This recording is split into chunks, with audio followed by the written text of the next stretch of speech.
తన మహాప్రేమ చేత క్రీస్తు ఉండాలని ఎందుకో ఈ రక్షణ మనకు సిద్ధపరిచాడు. ఆమేన్. ఈ రక్షణ ఎక్కడ పోగొట్టుకుంటామేమోనని భయంతో ఏమండి క్షణ క్షణము భయపడుతూ బతకాలి. ఆమేన్. అసలు ఈ భయం ఉందా? మనకి భయం ఉందా?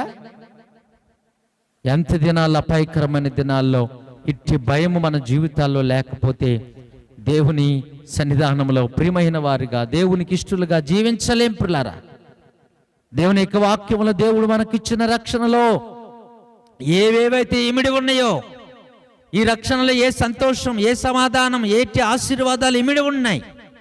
ఈ రక్షణలో అన్నీ ఉన్నాయి, లేనిదంటూ లేదు.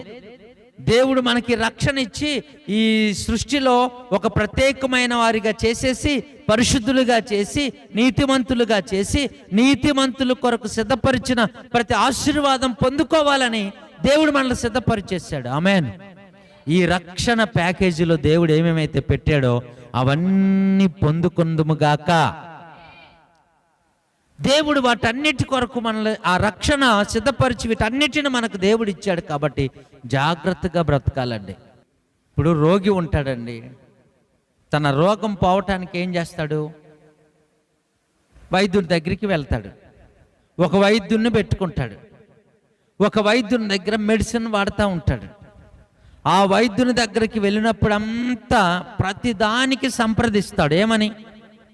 అయ్యగారు, సార్ ఇది తినొచ్చా, మాంసం తినొచ్చా, గుడ్డు తినొచ్చా, చేప తినొచ్చా, పప్పు తినొచ్చా, ఉప్పు తినొచ్చా, కారం తినొచ్చా?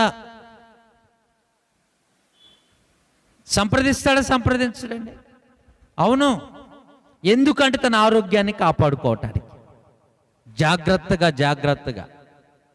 ఇదివరకు టీ తాగేవాడు డాక్టర్ టీ తాగొద్దన్నాడు, మానేశారు.